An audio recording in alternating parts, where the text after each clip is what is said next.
Welcome to the debate. Imagine trying to build a fifth-generation fighter jet. You have the software engineers, you have the aerodynamics mapped out in perfect digital simulations. Right, the blueprints are flawless. Exactly. But when you go to actually physically build the machine, you realize you literally do not understand the fundamental chemistry of the metal required to keep the engine from melting mid-flight. Yeah, which is a staggering realization. It is. And it's not a hypothetical. That is the exact reality India has faced. And it cuts straight to the heart of the most critical issue of our time. Because you can have all the coding prowess in the world, but if you don't control the physical reality, the material itself, you really control nothing. Precisely. So today we are examining a newly surfaced, highly urgent manifesto titled The Sovereignty of the Mind, a manifesto for India's scientific resurgence. And it's a fascinating text because it forces us to confront this defining geopolitical reality. Right. We are facing overt, undeniable global containment, what the manifesto explicitly identifies as the Hedge-Seth doctrine. So the central question we're debating today is really about survival, right? In the face of this containment, what is India's only true path to strategic autonomy? Exactly. And I am going to argue that without mastering the absolute first principles, the deep physics, the chemistry, the underlying math, any technological advance is just an illusion of independence, essentially a set of golden handcuffs. I completely agree on the severity of the threat, but I come at it from a different way. I'll be taking the position that India's immediate geopolitical vulnerabilities require doubling down on targeted, mission-driven commercialization to bridge the translation gap, rather than waiting for a slow-burn cultural shift in broad academia. Well, let me lay out why the fundamental science has to come first, and why the how is basically useless without the why. The core thesis of this manifesto is that true independence is an illusion if your nation's intellectual operating system is licensed from abroad. Right. The text points to the 18th century Great Divergence. I mean, think about James Watt. When he refined the steam engine, he didn't just build a slightly better water wheel. No, he effectively weaponized thermodynamics. Yes. Before Watt, human economic output was strictly capped by how much a horse could pull or a man could lift.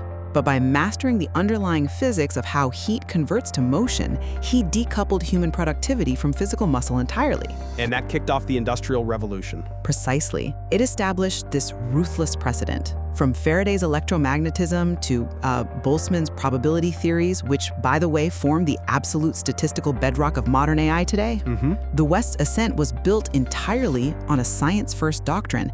And if India wants to prevent being treated like Iran, which the manifesto notes the global hegemon seeks to degrade back to the Stone Age— Yeah, to prevent them from rising for generations. Exactly. To avoid that, we must adopt that same science-first doctrine. We cannot view computer science, for instance, as an outsourcing service where we just write code for other people's platforms. Sure. It is the mathematics of the machine. We need the origination of basic sciences, not just the application of someone else's blueprints. That's a compelling argument. But have you considered how the text itself diagnoses our current modern-day failure? How so? Well, I acknowledge the geopolitical threat of being technologically degraded. Absolutely. But looking for the solution in fundamental science misreads where our actual failure point is. Let's just look at the data provided in the text. Okay. India is already a factory of incremental bricks. We currently rank third globally in total research publications. Right, we produce a lot of papers. Third in the world. We are churning out theoretical research at a massive scale. So the failure isn't that we lack basic science activity. But I mean, the quality of those papers. Even factoring in quality, the fundamental bottleneck is what the manifesto calls the translation gap. We rank third in publications, but we rank 38th in the Global Innovation Index. Yeah, it's a huge drop-off. It's a massive chasm. And why? Because we consistently fail to turn laboratory curiosity into scalable commercial products. We don't take the physics paper and turn it into a patent and then a product. Okay, but the text explicitly points to our strategic oases, right? Places like the Department of Atomic Energy and ISRO. How did they succeed? Not by sitting around rewriting the fundamental laws of physics from scratch in an academic vacuum. Well, they had a clear mandate. They succeeded through ruthless, applied, mission mode execution against immediate survival threats. That is where true sovereign power comes from, translating knowledge into a tangible asset. You say mission mode execution is the answer, but how can we execute when the walls are actively closing in on us? What do you mean? Let's talk about the immediate geopolitical threat that is forcing our timeline here.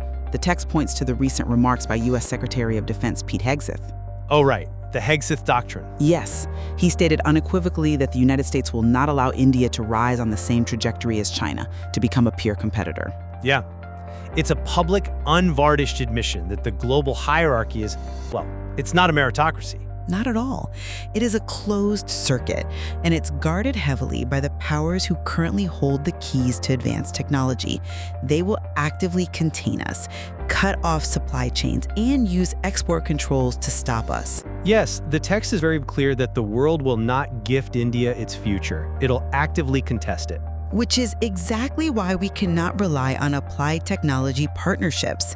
The West has confirmed that these tech transfers are highly conditional. Relying on strategic partnerships for tech transfer is like asking the warden for the keys to the prison. So they're just golden handcuffs. Exactly. They will only give you the keys that open the doors they want you to walk through. No one is going to help us build a 3-nanometer fab. No one is handing us the foundational blueprints for a 5th-generation jet engine. Right. The wait for their permission to use their applied tech is to accept permanent secondary status. We need absolute ownership of our scientific foundations immediately, because the applied tech you want to scale is just the shadow cast by the fundamental science. I see your point on the danger of relying on others, but the manifesto itself gives us the roadmap out of this, and it isn't pure physics. How is it not? Look at how the text defines modern geopolitical fortresses. Take the exact example you just used, TSMC's mastery of 3-nanometer ships in Taiwan. The manifesto notes that this is a geopolitical fortress built on extreme ultraviolet or EUV lithography. Right, which requires an immense understanding of fundamental fluid dynamics and plasma physics. Yes, but the mastery of it is an applied engineering feat. Let's look at how EUV actually works. It is not some abstract theoretical equation on a blackboard. Well, no, of course not. EUV lithography requires firing a high-powered laser at microscopic droplets of molten tin, 50,000 times a second, to generate a wavelength of light so small it can carve transistors the size of a few atoms. It's unbelievable precision. It is, but it is a massive commercial, industrial translation of light and mirrors at a nanometer scale. Overcoming the Hegseth Doctrine requires immediate, scalable responses like the India Semiconductor Mission 2.0. The one from the 2026-27 budget? Exactly. That represents a critical policy shift toward what the text calls material sovereignty. We simply do not have decades to fund broad academia and wait for a theoretical breakthrough. But the US and China are freezing the progress of their rivals right now. If we don't focus on commercial scaling today, we won't survive as a major economy long enough to enjoy the fruits of a basic science renaissance. I'm not convinced by that line of reasoning, because you are treating the translation gap as purely a business or a bureaucratic failure. Well, mostly bureaucratic, yes. You think we just need better factories and faster supply chains. I am arguing that the failure to scale is, at its root, a failure of fundamental science. How so? Let's go back to the example of the Kaveri turbofan engine mentioned in the text. We have incredible engineers. We have global R&D centers in Bengaluru. Right. We literally designed the software for the world's most advanced jet engines for other countries. Yet, as a nation, we have struggled for 40 years to build a truly indigenous jet engine. Why? Because of the difficulty in mastering high-temperature metallurgy. Exactly. But let's explain why that's difficult. A modern turbofan jet engine operates at temperatures hundreds of degrees hotter than the melting point of the metals it is constructed from. It's wild to think about. Let that sink in. The inside of the engine is hotter than the temperature at which the engine's blades should literally liquefy. To prevent it from melting, you cannot use standard metal. You have to literally grow single crystal turbine blades. You are engineering the atomic lattice of the metal, so there are no microscopic green boundaries where it could tear apart under the heat. Right, it's an incredible material challenge. But the text tells us exactly why we couldn't master it. It wasn't a failure of engineering execution or business scaling. It was a symptom of a decades-old vacuum in experimental physics and fundamental metallurgical research. Okay, but We neglected the basic chemistry of how alloys behave at the atomic level in favor of churning out quick return engineering degrees. We tried to jump straight to the how, building the engine, without owning the why, the atomic physics of the metal. right, I see what you're saying. You cannot just command a factory of engineers to build a jet engine if the fundamental material science does not exist within your borders.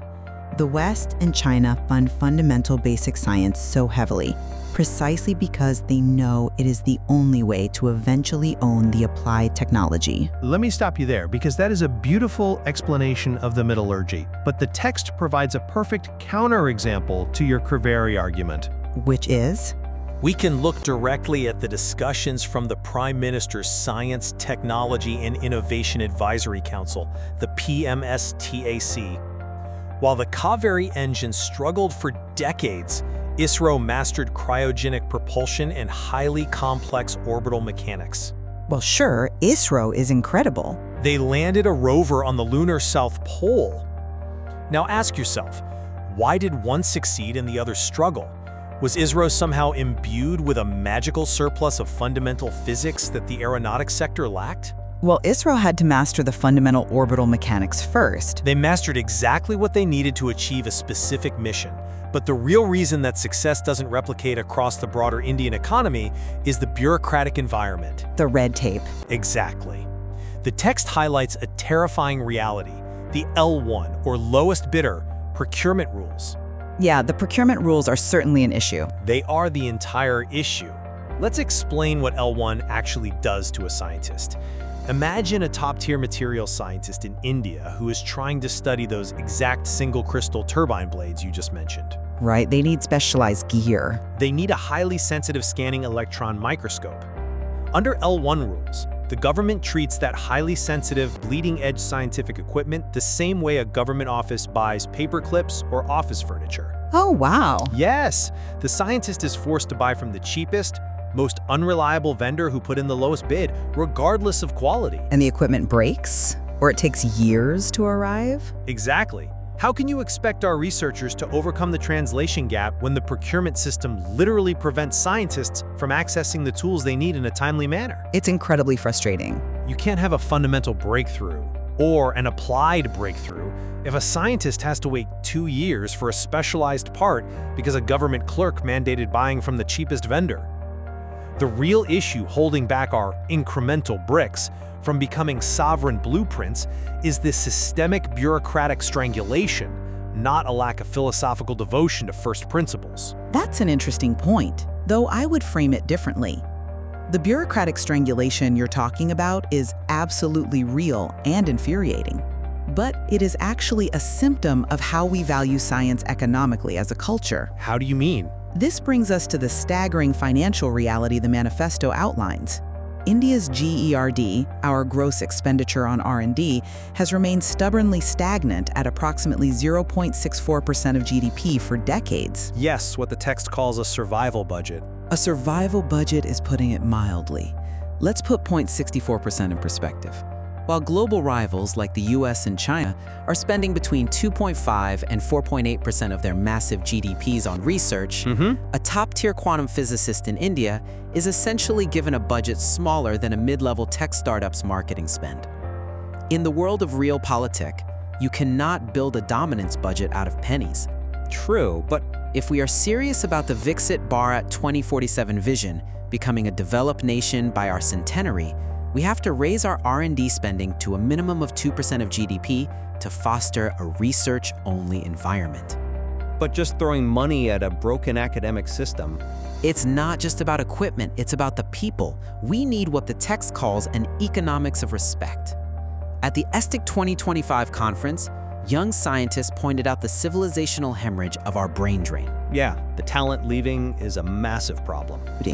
Should not be earning less than a junior corporate executive at a foreign multinational corporation operating in Bangalore. Well, sure.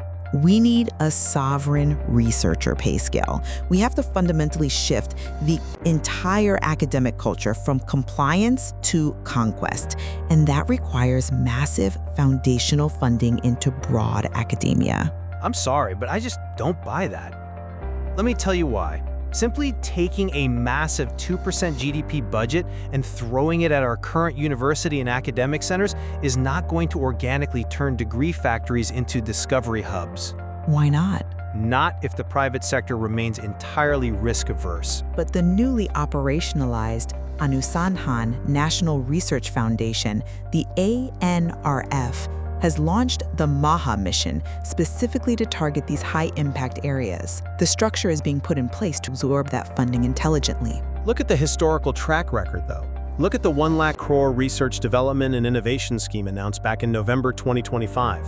Right. It was an explicit attempt to bridge this exact funding gap, yet here we are, and the debate is still focused on whether the private sector will finally move beyond its safe trader roots to invest in risky deep tech research. The government is still bearing over 60% of the R&D burden. Exactly. If you just pour billions of rupees into the existing academic structure, it will get absorbed by the exact same L1 procurement inefficiencies and red tape we just talked about. So what is your alternative then? How do you originate the intellectual property of the basic sciences if you don't fund academia? You bypass traditional academia almost entirely. You create special purpose vehicles, or SPVs, for mission-critical technologies. Explain how an SPV solves the fundamental science deficit. It solves the translation deficit. An SPV is basically a legally isolated corporate bubble. The text suggests exactly this for things like the EV mission or the MedTech mission. Okay. You pluck the best scientists out of the university system, you put them in this isolated SPV, and you make them legally exempt from standard bureaucratic delays like L1 procurement. Ah, so they bypass the red tape? Precisely. You give them a specific mission, the best equipment, and an environment that is failure tolerant. Their only key performance indicator, their only KPI, is a global patent or a foundational commercial breakthrough. But you're narrowing their focus so much. You do not ask an entire nation's massive, lumbering university system to undergo a cultural renaissance overnight. You build these strategic oases explicitly designed to commercialize research and solve the translation gap right now. I see the appeal of that speak, I really do. But an SPV is inherently designed for an applied outcome. An EV mission is about building an electric vehicle battery. Right. A medtech mission is about building a scalable medical device. If you bypass broad academia to focus solely on these targeted SPVs, you are fundamentally abandoning the natural philosophy, the foundational biology, the pure chemistry that makes the next generation of those devices possible. I wouldn't say abandoning. You are treating biotechnology and computer science as sheer industrial outputs, which the text explicitly warns against. They are the modern frontiers of natural philosophy. But we have to be practical. If you only fund the EV mission today, what happens in 20 years when the entire global paradigm shifts to a new fundamental energy source? Say, a specific type of nuclear fusion that we never researched because it didn't fit into an SPV's mandate. What happens if we don't fund the SPV today is that we get locked out of the global supply chain by the Hegseth Doctrine tomorrow. It's a risk, yes. It's an immediate threat. If TSMC stops selling us advanced chips, or the US restricts critical technology transfers, our economy gridlocks. We won't have the defense capability or the GDP to fund your beautiful academic renaissance in 20 years. So you're arguing for sheer survival tactics? I am arguing for the harsh reality of realpolitik. We have to ruthlessly master the commercial translation of the technology we already understand, build an economic fortress today, and use that immense wealth to eventually fund the abstract pursuits of tomorrow. And I am arguing that in the current global landscape, the abstract pursuit is the economic fortress. How so? The underlying intellectual property of the basic sciences determines who controls the digital and physical world. The text notes that at the India AI Impact Summit in early 2026, tech leaders and policymakers acknowledged this exact point. Yes, they did discuss that. True power lies in owning the IP of the basic sciences. You simply cannot build a durable, century-long geopolitical strategy on a foundation of intellectual dependency. But we aren't completely intellectually dependent. I keep coming back to this. We are third globally in research publications. We have the raw intellectual output. Yes. the output is there. We have the brilliant minds. We just lack the mechanism to turn that theoretical output into sovereign commercial power. The SPV is that mechanism. It takes the incremental bricks we are already producing and rapidly builds a wall against foreign containment. I don't disagree that the translation gap is a severe, crippling issue, but I argue those bricks are incremental precisely because we don't have a research-only environment that values the long-term pursuit of truth over short-term market gains. Well, A culture of conquest and research means having the audacity to look for entirely new breakthrough blueprints, not just finding slightly more efficient ways to assemble someone else's bricks. A culture of conquest also means understanding the battlefield you are currently standing on. And right now, the battlefield is defined by techno-nationalism. Massive global powers are using scientific superiority as an active weapon today. We need shields today. We have covered a tremendous amount of ground here, and it is clear the stakes couldn't be higher. If I were to summarize my position based on this manifesto, true civilizational power and our only real sustainable defense against this rising tide of techno-nationalism requires returning to India's ancient traditions of deep inquiry. Right. We must fully fund the basic sciences, move our entire academic culture from mere bureaucratic compliance to intellectual conquest, and recognize that we must author the fundamental laws of nature if we ever hope to dictate our own future. And my position remains that while original intellectual property is obviously the ultimate noble goal, the realistic, immediate defense against the realpolitik containment of the Hexith doctrine is aggressively fixing our translation gap. By bypassing the universities, By utilizing special purpose vehicles to commercialize the research we already possess, relying on mission mode delivery and breaking the bureaucratic bottlenecks rather than waiting for an academic renaissance to save us. But listening to this exchange, I think we both find deep convergence on the chilling reality at the heart of this text. The quiet, humming laboratories of today truly are the violent battlefields of tomorrow. Absolutely. And the fact that we are currently fighting on those battlefields with a 0.64% survival budget while forcing our brightest world-class minds to navigate L1 bureaucratic procurement rules just to buy a microscope, it is actively causing a civilizational hemorrhage of talent that we simply can't afford. The service mindset simply has to die. Whether it's in computer science, biotechnology, or manufacturing, treating our immense national intellectual capacity as a cheap outsourcing service for the rest of the world is a strategic dead end. On that, we are in complete agreement. Achieving the sovereignty of the mind is a monumental task. The text leaves us with a profound, lingering challenge. As India journeys to reclaim its historical status as a Vishwa Guru, must we begin by rewriting the fundamental laws of nature in Indian ink? Or by first ruthlessly mastering the commercial translation of the technology we already possess? it is a question that demands deep, uncomfortable reflection. It really does. We encourage all of our listeners to dive into the primary source material, the sovereignty of the mind, and form their own conclusions on this critical issue. Because at the end of the day, we have to ask ourselves, are we going to be satisfied holding the keys to our own prison, or are we going to build our own fortress?